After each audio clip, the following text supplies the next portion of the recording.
Marcia, you did tell me last week that you had a number of important events coming up between then and today's session. I'm interested to hear, I suppose, about how some of these things went for you over the last week. Would you like to give me a bit of information about what you've been up to? It has been a big week. One of the things in particular that I was very, very nervous about was I had to give a bit of a thank you speech to the school principal because I'm on that school committee, and until now, until I started seeing you, I would just not have agreed to do it whatsoever. But thanks to your help, I did get up. I didn't make a big long speech or anything, but I said what I needed to, and it went well. So I was really pleased. That's fantastic. This is something that's been a fairly long-standing difficulty for you, I suppose, from what you've told me, and this sounds like you've made a big step, I suppose, isn't it? Yeah, I was pleased that I did it. All right. You said that you're pleased that you did it, but there were some things that you weren't so happy about. Before we move on to the things that you weren't happy about, can you just give me a bit of an idea on some of the strengths that you showed, I suppose, in the speech? The fact that I did it was I guess the main thing. And I did notice, just as you were saying, that although while I was waiting to speak, I was feeling pretty anxious, and I did use those breathing techniques that you're telling me about, that once I got up and I made some eye contact, it seemed to go okay, and just doing a little bit of preparation beforehand really did help. Right. So in spite of the anxiety beforehand, you pushed through that, you got up, you gave the speech, you used some of the stuff that you've learned, it went okay? I did it. Fantastic. That's great. Fantastic. Is there anything else that's been going on during the week that you'd like to give me a bit of information about? Yes, the only thing really, I mean, everything's been going really well, except there's a school camp for the kids that are playing football that Tim has been wanting to go to, and Michael and I have been talking back and forth and trying to decide what to do, and we've just about decided that we don't think that Tim should go to the camp. He's just one of those boys that once he gets with some of his friends, they get a little bit silly, starts to go out of control, and we just don't think at this stage of his schooling, and he does have an assignment to do in a couple of weeks' time that that needs to be done. We just don't think it's the right time. So you won't let him go? Well, we have talked about it. Tim is upset about it, but we think that it's probably best not to let him go. There'll be other boys, though, that are also in the same school and have the same kind of assignments and things, and they'll be allowed to go, but not Tim? No. Okay. Do you think that's wrong? Well, I mean, it sounds as though you maybe are being a bit overprotective, don't you think? Well, maybe. Well, I mean, every other boy is going. From what you said, I'm just having a bit of trouble understanding why it's okay for all the other kids, but you and your husband won't let Tim go. Well, he is a different kind of boy. I mean, he's one of those kids that has been always a little bit inclined to be easily influenced. Is this something that you'd reconsider with your husband? No, I think we're pretty well convinced that that's the right way to go. Okay. And one of the things we've talked about in our sessions here is being willing to try some new stuff out. And you did that with the speech, but you're not really willing to let Tim go. Do you think it's like that? Well, I think you should think about it that way. Well, I guess so. But he is our boy, and I do know what's best for him. Well, maybe that's the case, and I'm not sure. I don't want to try and tell you what to do here, but I would like you to reconsider that, or at least discuss that with your husband again. Okay.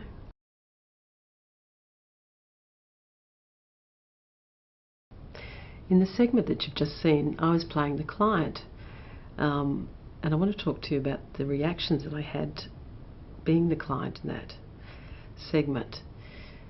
I had been telling my therapist about the various achievements that I had made during the week and was feeling very pleased with the feedback that he was giving me. But when I started to talk to him about my decisions with my son, I immediately started to sense that all was not well. As we talked through, I became progressively more uncomfortable and really quite unsure about what was happening. On one hand, he was my therapist who I respected and who had been very warm towards me. On the other hand, I had my sense of being a parent and feeling challenged by the therapist and unfairly challenged in my decision making. Not a very comfortable situation for a client to be in.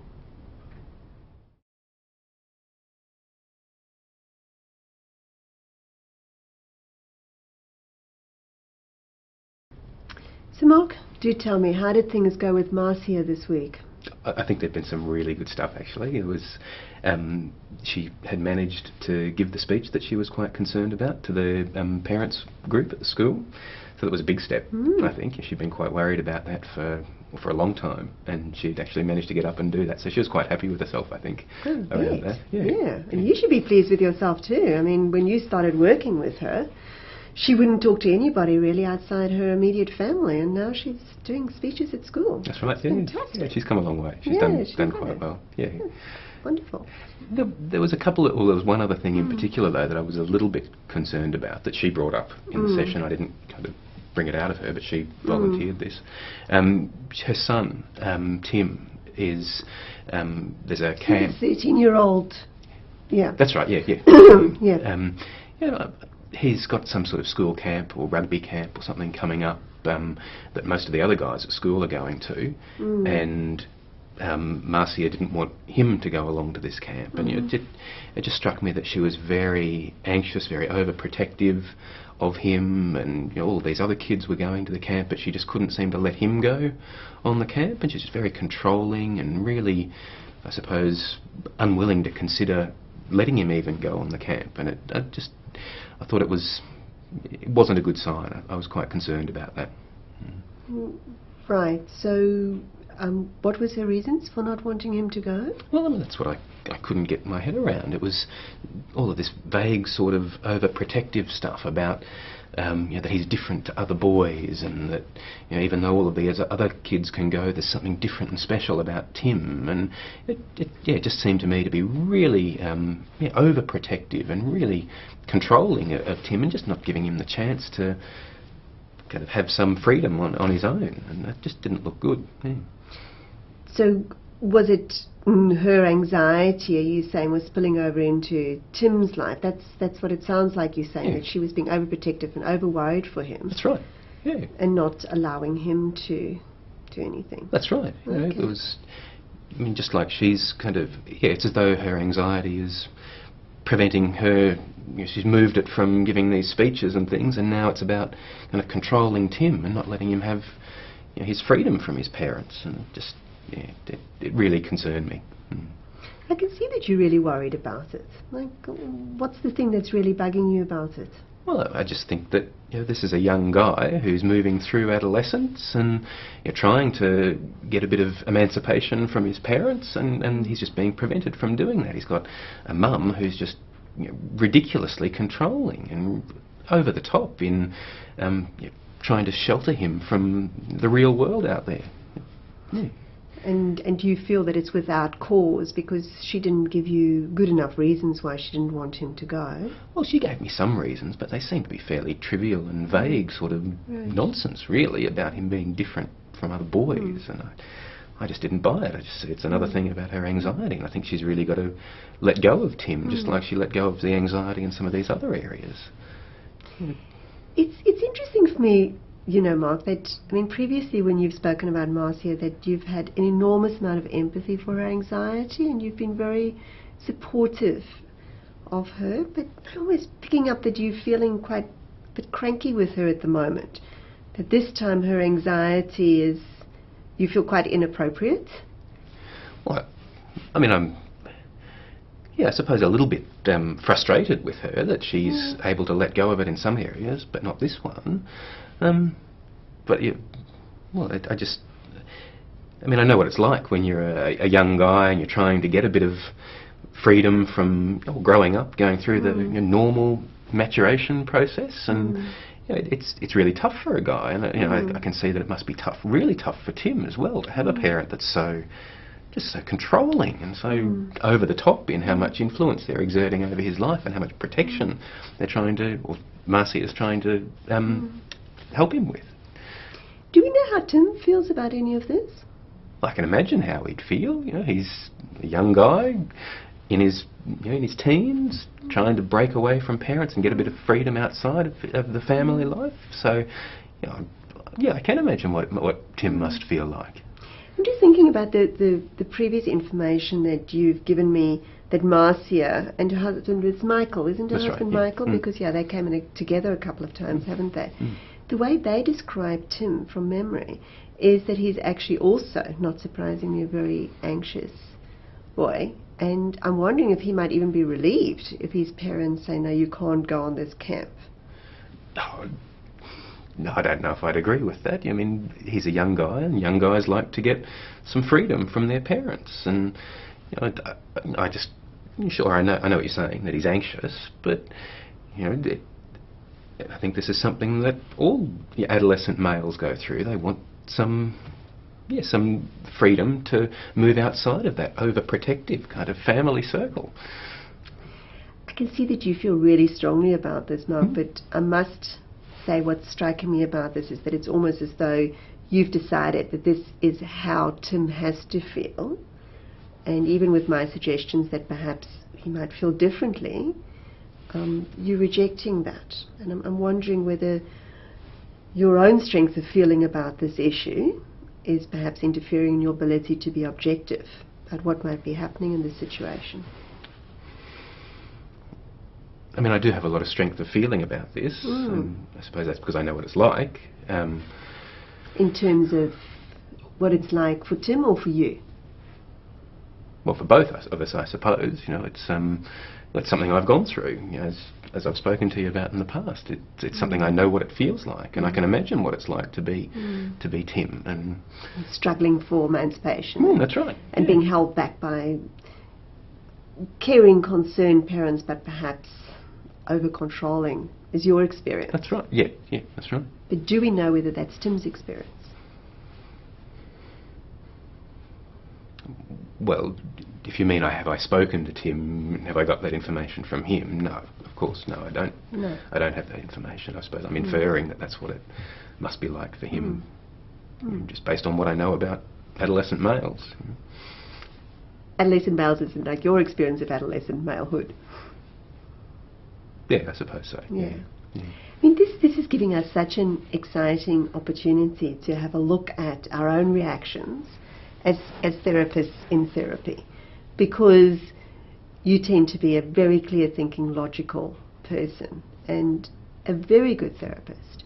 And it's unusual for me to see you becoming so emotionally, dare I say, almost a bit reactive in a client situation. And there's just a lot of intensity of emotions and a lot of this is how it must be for all adolescent males. And again, I don't normally see you generalize to that extent. You're normally very good at saying, this person at this time, this is what their reaction is.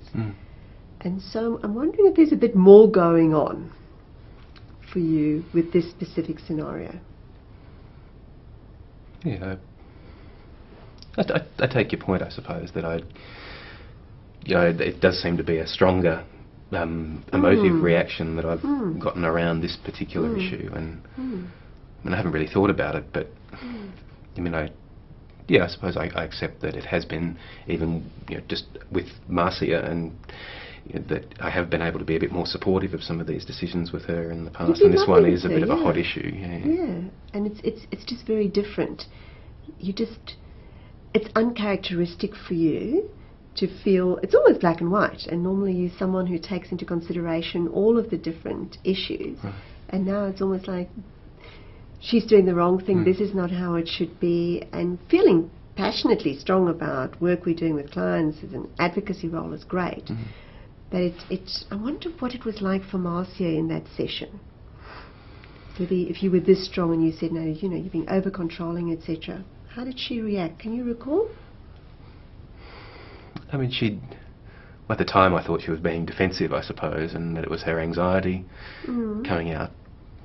I'd like to reflect on it a little bit, but I suppose that some of that, what I saw as defensiveness at the time, may have been a reaction to how forceful perhaps I was being in the session. So, you might be right there. I think maybe I was pushing it a little bit too hard or was a bit too rigid with it, and she did back off a little bit, I suppose. And as I think about how the session went, rapport was great at the start, but it did kind of, and it wasn't a complete rupture in our alliance, but the rapport did weaken, I suppose, around this particular issue. So maybe the emotions that I was experiencing did leak out into that session a little bit. So now with some time to reflect, if you imagine that you were Marcia at this point, what do you think that might have been like for her? If she was here, how would she describe it to me, what happened? I think she may say that I was pushing it a little bit hard and wasn't being, I suppose, as supportive as I had with some of the other stuff that she's done in the past, and it was really maybe being a bit too forceful, a bit too direct and uncompromising in the kind of way that I pursued the issue. A bit like the stuff that you were just accusing her of, really. Yeah, it is, isn't it? A funny old way, wasn't it? Yeah. So how effective do you think that would have been as an intervention in terms of helping her to think about, is she being reasonable in keeping Tim from going to the rugby weekend or whatever it was? I mean, I was pushing her to reconsider her decision, but I was pushing rather than encouraging, I suppose. I was, I think it probably wasn't very good in terms of giving her the responsibility and the ability to kind of consider that herself and come to her own conclusions. I think I was perhaps being a bit too forceful in pushing my conclusion on her. Which probably did result in her becoming a bit defensive and therefore shutting down. And when people do that, as you know, they're not going to just consider all the options. Yeah, of course. I think this is something I probably need to spend a bit of time reflecting on and thinking about when I have an issue like this, something around adolescent males. I need to just be a bit more aware, I suppose, of where this pushes my buttons, and when I go into a session that has that sort of content, keep that kind of stuff in my mind and be aware of my reactions and try to manage them a bit better, I suppose. Look, it happens for all of us. All of us come into this field of work with our own issues, and I guess that's not the problem. The thing is just about being aware about what the stuff is that's going to, for want of a better term, press our buttons, and then to learn how to manage that. And of course supervision is here to help you sort those things out. So thank you for sharing that stuff with me openly, and I'm really impressed at how quickly you're starting to think about the issues and reconsidering what happened, because I can see how strongly you felt about it. But being a good therapist, I know, is really important to you. Well, thanks for helping me kind of see that. I'll spend a bit of time during the week as a bit of a task I'll do in between our supervision sessions, just reflecting on that and considering how I might respond differently in those sort of issues in future. And maybe there's any other things that you know can also bring this kind of reactive strength of emotion for you. If next week I'll just check in and see what your thoughts were. Great. Thank you.